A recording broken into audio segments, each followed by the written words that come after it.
Welcome back, podcasters. This is Dr. Ruben Valdez again with you today on Under the Avocado Tree.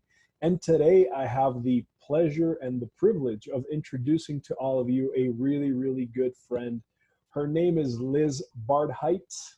I always have trouble with your last name, Liz, and it's because of my pronunciation. She is a Right? I got it right? Yes. Awesome. All right. So she is a CPA and a CMA, and she is the founder of an incredibly exciting company called She Speaks Numbers. She Speaks Numbers is a platform that is designed to empower business leaders to basically become financial Jedis. And we'll get into this as we talk and as we speak. But for myself, I've told you, Liz, in the past, you know, I'm a visionary. I'm somebody that can hold a vision, that can be strategic. But as far as management and making day-to-day solid, you know, financial decisions for my business, even for my personal affairs, definitely having someone like you is very, very instrumental. I know that you've been the VP of Finance for some really big companies. You've been in this industry for over 15 years. And the bottom line is you help companies increase their profit drastically. You help individuals make much better financial decisions. So in a moment, I'll let you speak a little bit to whatever I might have missed. But thank you so much for being today in the show. You want to say a quick hello? Yeah, thanks for having me here. I'm super excited. This is my first podcast, so that is going to be a instrumental milestone in my career. But yeah, especially just in this time, obviously everyone's very panicked on what our economy is looking like, and you know, amidst the COVID crisis. And so my ability to provide any sort of reassurance or just information around how to kind of manage through this from a financial perspective, I'm happy to provide. So Beautiful. Thanks for having me here. Excellent. Well, that's exactly what we're going into. And right now it's a crisis, panic mode. Everybody is very scared, very worried about primarily two things. Am I going to get sick? Is my family, is the people that I love going to get sick? And am I going to make it through this thing financially? Am I going to go broke? Will I have enough?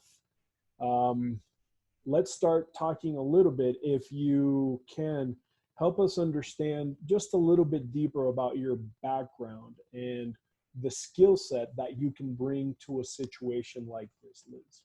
Yeah, absolutely. So I do work mostly with businesses, but they are like entrepreneurs, solopreneurs, small business owners, maybe teams from anywhere from 10 to 50, maybe at largest 100 or so. So they're still quite small to medium size, and they're still very involved in the day-to-day operations. They care significantly about their team, and each person on their team. And so, a lot of my work is helping them navigate their business through financial ups and downs, making really good decisions to ensure that they not only have a successful business, but everyone, in their team. I don't know if you've been in startup culture, but everybody's incredibly connected. There's always this like community collaborative feeling. So for a business owner, it is not just their livelihood that's typically on the line when they're thinking about the survival of their business and managing their business really well to, achieve their financial goals. It's the entire team. So I just help them navigate through all of the ups and downs of business, especially just when it comes to hitting financial goals, making sure you're making the strategic decisions that are actually moving you in the direction of your goals. As business owners, there's just a lot of decisions you're constantly having to make, and providing them with some sort of framework to make sure they're making their best decisions. So it's essentially kind of how I describe what I do. Beautiful, beautiful. That's very exciting. And, this brings to mind a story that I've been hearing a lot about, and that is when Amazon kicked off. It was right around when it was really picking up, right around the last financial crisis and the drop in the economy. And Toys R Us, was in a situation where I think a lot of people out there might be in a similar spot where they're like, well, it's this internet sales thing. It's gonna die out. We're just gonna hold on tight to our resources, kind of bury our head in the sand, and we'll see what happens. And what happens is that, Toys R Us no longer exists, right? Yeah. So so much of the information that goes around in an economy like this is about, like, hold on to your nut, and button down the hatches. But I know that that's not necessarily what good decisions might look like. So first of all, let's talk about business. What are some of the key elements that you would begin to communicate? I know that's very general to a business when they're in a crisis. What are some of the important elements or principles that could be of value? Obviously, there's a wide gamut. I will focus mostly on the financial piece since that's kind of what we're talking about. But number one, cash. I mean, cash is obviously going to be the biggest thing that you need to make sure you have a finger on at all times. Obviously, things are changing rapidly as well. And so historically, a lot of the times business owners may look at their cash on a monthly basis in a broad scope. Right now we're recommending every business owner just really hone in on that cash number, make sure they're forecasting and looking at it weekly. Things are just rapidly changing so quickly that you have to make sure you're keeping a pulse on it and making adjustments as you need, as you see things changing. So obviously cash, and then all the elements to then trying to improve cash. So we're talking liquidity. How do we make sure we make good decisions to help you improve your liquidity? Whatever you can do now, whether it's going to customers that are potentially in better cash situations and offering discounts to get them to pay you a little bit quicker, or extending any sort of terms that you have with your vendors, whatever we can do to increase your liquidity. And there's obviously a lot of assistance programs that are rolling out every single day. There's privately owned companies like Facebook offering grants. And so trying to help a lot of these business owners also just navigate through what's the best decisions to make, and where do they apply, and what are they eligible for, and how do they use the funds and things like that has been a lot of what we've been doing. Cool. So I know that you've been keeping your ear to the ground and your thumb on this very topic. Are there, things that you can bring forth around some of these aids or some of these helps for business owners? Anything that you are aware of as of today that they should know or be aware of themselves? Yeah, absolutely. And obviously, the information is new every day. Things are changing. So I will preface it with things are changing. But as we know of right now, there are essentially three types of programs that are in existence for business owners specifically. The first one was released a few weeks ago by, it's called the Economic Injury Disaster Loan, and it's through the SBA, the Small Business Administration. And it's essentially a loan. It's a very low interest loan for small businesses that can prove they had some sort of economic injury. And so you can apply for that directly through the SBA on their website. As a piece of that, there was also the Family First Act that just allowed employers to offer PTO and sick time and paid leave for their employees to support people as they manage, their health and making sure they're staying healthy. And the most recently released one was the CARES Act. And as a piece of that applies to small business owners, they implemented the Paycheck Protection Plan, or the PPP, and that essentially really just tries to protect your payroll. So it's basically a loan that's based on how much your payroll is, and it'll be forgiven if you use it to pay payroll. So, if you have high payroll costs, if you want to keep your team intact, that is the best place that you can go to get assistance if you have a big team. I do work with a couple clients that have Amazon businesses and they don't really have a team. So that's actually not a good program for them to apply for. But if you do have a team and you have payroll costs and you're really wanting to keep them on payroll, that Paycheck Protection Plan is probably the best option for you. Excellent. And I think that's really applicable on both sides of the fence, because for us business owners, I know that for myself and my board, we've already applied for some of these programs. But also, if you're on the employee side, maybe reaching out to your management and trying to make a connection, making sure that your business chairs or the management team is aware that these programs are out there, and they can be a way of making sure that through this period you continue to have income and have cash. Yeah, absolutely. Yeah, I think there's also been a few companies that have had to lay people off. It's just a quick decision, had to let them go. And this does allow them to go back and rehire. So really good point. Yeah, yeah. Yeah, and that's kind of sad, right? People pulling the trigger and again making bad decisions ahead of time, exactly what we're trying to avoid with this conversation. So, what are some of the most common challenges that businesses are facing right now in a shutdown like this? What are some of the big issues? Well, I think across the board, obviously, depending on your industry, there's just the stress and the fear of the uncertainty. We've seen large revenue losses. I've been forecasting for a lot of years, and I am building forecasts in which we're seeing like 75% dips in revenues in the course of a couple of weeks. It's like unheard of. It's never happened where we've been having to look at numbers like this on such extremes. So just the uncertainty, the volatility of everything is a challenge. I think both sides of the businesses. There are some businesses right now that are just crushing it. They've never had higher revenues. If you're selling supplements, Toilet toilet pepper. paper, yeah, you're seeing revenue that you've never seen before. However, that's still uncertainty. That's still volatility. It's all these like different waters that I don't think people have really known how to navigate in the past. So obviously, there's just a navigation of uncertainty. In addition to just the remote workforce, the people aspect component of it. We were talking the other day, and I think there's five big factors that have made this crisis just so different than any other crisis that we've seen in the past. And I think that has made the challenges that we're facing just so much more extreme. And it's a people component of it, just the human capital. Like, workers can't work. We can't even, for some of us, we can't even go to work. If you don't have the luxury of being able to work remotely, you're like unable to actually work. That's really never happened in any sort of like economic crisis. There's also the supply and the demand side are both affected at the very same time. In the recession of 2008, we saw the demand go down, which is what caused the economic downturn. But in this case, we have demand and supply as well, because, in the case of those that are crushing it, they don't have the workers to create the toilet paper. The supply side is also affected. There's Yeah.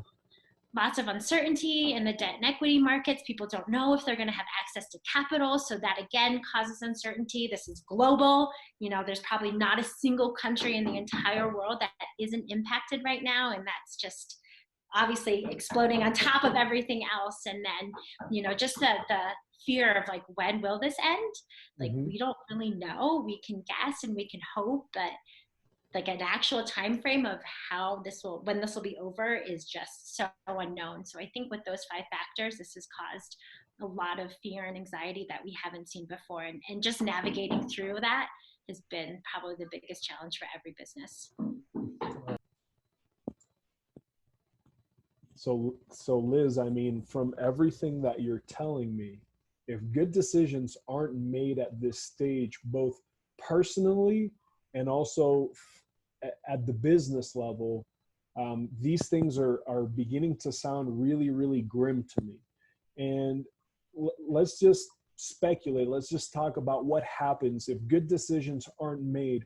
What are some of the consequences that businesses will face? What are some of the consequences that people will face personally if this continues to drag along and people are kind of not really refocusing their decisions? Yeah, I mean, the ultimate consequence is just, loss of business, filing for bankruptcy, shutting your doors, letting your entire team go. There's a local florist that I work with that's been in business for 25 years, and they're, been a stake in the community, and they're probably not going to survive. They don't have the means to really push through this. And so, yeah, I mean, there's investors that won't get repaid. There's just just the emotional and the stress of having to not be able to support your team or your family anymore.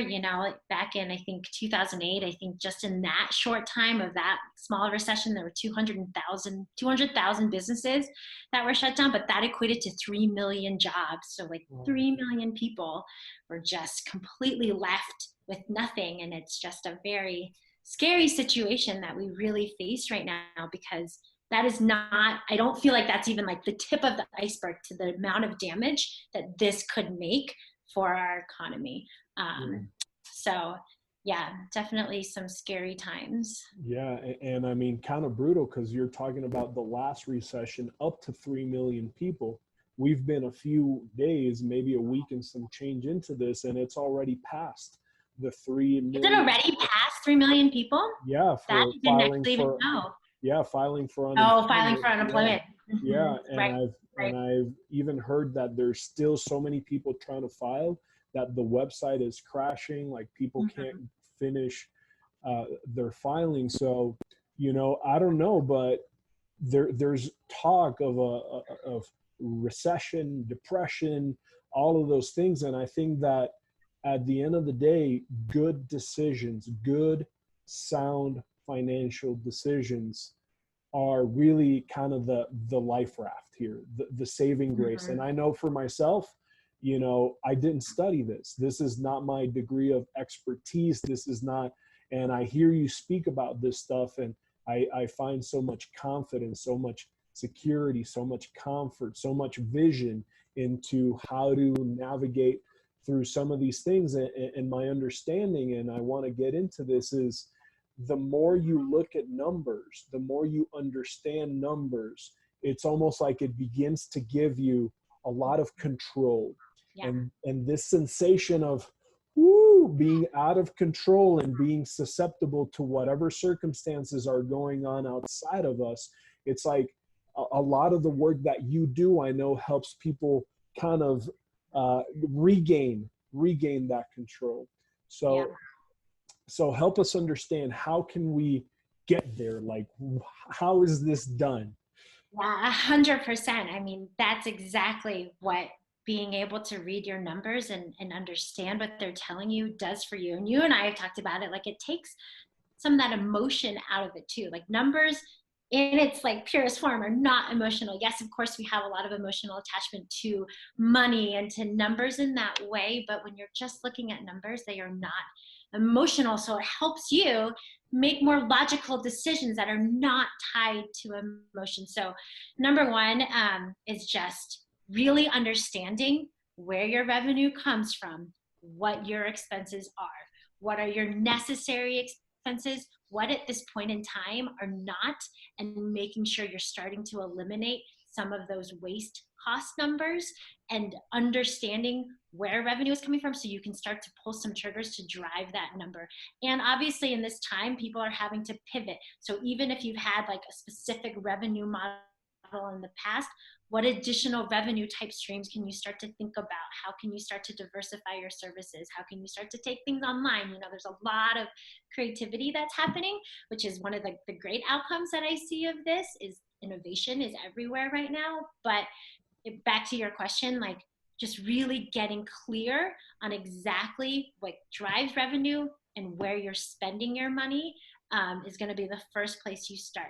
And then from there, the thing that we've been telling clients is that you just cannot plan enough, and you have to plan for multiple scenarios. And I think planning for some is really scary because it makes you face a lot of the fears of like the what ifs. And a lot of people don't like to get stuck in the what ifs, and the what ifs are scary, but you have to plan, because if the what if actually happens, then you have a plan and you've been able to think about it from a non-emotional perspective of like, this is what I need to do to adjust. And so, yeah, I mean, planning is going to be so key through this process so that you are able to make those good decisions when things happen. And great, if you make some of these what if scenarios that never happen, then all the more power to you. Yeah, right? Like, Mm. but you have to have that plan for those extreme situations, because it may occur and you have to know, and you have to be able to act quickly on how to adjust and pivot and change any strategies that you've decided to implement when certain things happen. So we call them like trigger events. Like, when you're forecasting and planning, you put in these trigger events of this happens, and then this is how we will respond. And it, obviously matters across the entire organization, to team, to strategy, to customers, like whatever pieces of your business that impacts your numbers. When certain triggering events happen in those situations, that's how you respond. So yeah. Yeah.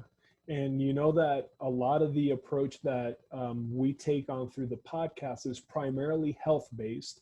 And one of the reasons that I think that your collaboration here is so critical, Liz, is because this is so stressful. Like, people are stuck in their homes. They can't really do much outside, if anything at all. They're kind of counting the days, looking forward. And, again, the ability to plan, to forecast, to develop these scenarios of how to respond really does begin to bring down that stress level, because it allows us to have a little bit more control. Now, speaking on a personal finance side, right, it allows us to have better control of no one can predict the future. And I think that's where a lot of the anxiety is coming from. We're all trying to figure out how to navigate the future. But if we prepare, we create these scenarios, we plan strategically, like you're talking about, it puts us in a much better situation to succeed. Second, I loved something that you said, and you were talking about innovation. One of my favorite quotes is from a Nobel Prize winner. His name is Albert Camus, and he wrote, "It was in the darkest depth of winter that I found that in me lived an eternal summer," right? Again, so many people out there thinking like, hey, this will just boil over. Let's just keep ourselves buried under the sand until everything is said and done. And, this event is drastically changing our lives, first of all, in a very short period of time, and probably permanently. The 1918 Spanish flu was around the same time. The summer came, it got a little better. Everybody came out, hey, we're doing great. And then everybody got reinfected, and everything shut back down. And it led to a big depression, because people weren't prepared, people weren't innovating, people weren't creating. So what an amazing opportunity, to what you're speaking into, for us to innovate, to create. Hey, maybe you have amazing cookie recipes that you do at home, and you find the way where you can pop up an easy site and start getting these delivered, or you make creams, or you make this, or you make that. It's time for that, for that generation that worked one or two jobs, or that did things a different way, not necessarily, but maybe, right? And so I kind of went off on a tangent there, but I got excited, because that's really always been my core belief. It's like, not what your country can necessarily do for you, but what can we do for our country? We are the economy at the end of the day, Right. Yeah, 100%. And I totally agree with you. The world is never going to be the same after this. There's no way that we go back to exactly the way things were pre-COVID. I mean, we are forever changed. And I absolutely agree in that, the way that we will rise is through the creativity and the innovation, and the belief that, we can make something new out of this. And, something that I don't even know if you want me to say it, but I texted you last night, because I love your idea. Your immune rescue kit not only is obviously incredibly relevant in like what a great product, but also because this is the time when I'm seeing a lot of the service-based type of businesses in the past, where it was very one-on-one, time for money. You're trading all of your time just for money, and you kind of get in this rat race of like, the more money I make, the harder I work. This is where people are starting to productize their expertise. And when you start to productize your services, that is the only way you're actually going to be able to scale your business and actually create a business that can kind of transcend you, and you can pull out of it. And so like, that's why I thought your idea was super genius. And that's what I'm starting to see, all these people that have great knowledge, cookie recipes or yoga instructors, like they are great at what they do, starting to now think of like, how can I create this so I can distribute it to so many more people, and I can reach many more people. And it is no longer this one-to-one, type of service model. And so, yeah, I definitely think that this is one of the great things that we are seeing from this right now. Magnificent. This is exciting to me. So let me just pick your brain for a little longer, if that's okay with you. I know that you talk a lot about tools, and tools that are important in, planning and deciding, and tools that you are famous in delivering to your clients and to the people that you work with in making financial decisions. Would you be kind enough to speak into what are some of those tools and what do they look like?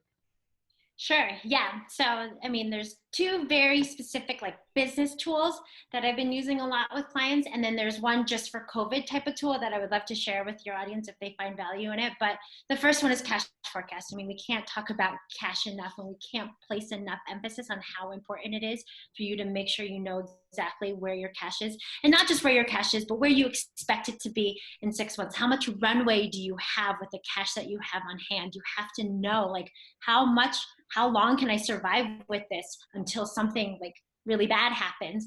And so it's clearly just building a cash forecast. And I do have a tool that is a very simple cash forecast. You don't have to be this huge financial wizard to navigate it and input it, but it helps you walk through thinking about where revenue comes from and where your cost is going. It helps you think about cost in different ways because most businesses, all businesses have fixed or variable costs. And so as a business, you really should understand what piece of your cost is fixed versus variable. And those are the pieces that you can start to change and pull a little bit easier than your fixed costs can. So that is definitely a tool that is just important for every entrepreneur or small business owner to have right now, is just being able to forecast their cash. And then the second tool for businesses is essentially a profit assessment, really understanding how you make profit. Oh my gosh. So, I mean, we cannot emphasize how important cash is right now, and just making sure you know exactly how much cash you have and how long that cash is going to last you, and when the next round of cash might be coming in to your business. And so that cash forecasting piece is just super important for every business owner to make sure that they are forecasting their cash. And they have a simple way to do it. I mean, you don't want to spend hours and hours trying to build these complex forecasts, because then you just get caught in the weeds and you never do it. So a simple cash forecast is the best tool that you can have to manage that. And then the second tool for businesses is a profit assessment, of just really digging into your business and understanding how you actually create profit. So profit is obviously directly tied to cash. The more profitable you can be, the more cash that typically ends up into your pockets, into your business. And so you really want to get really clear on how you actually create profit.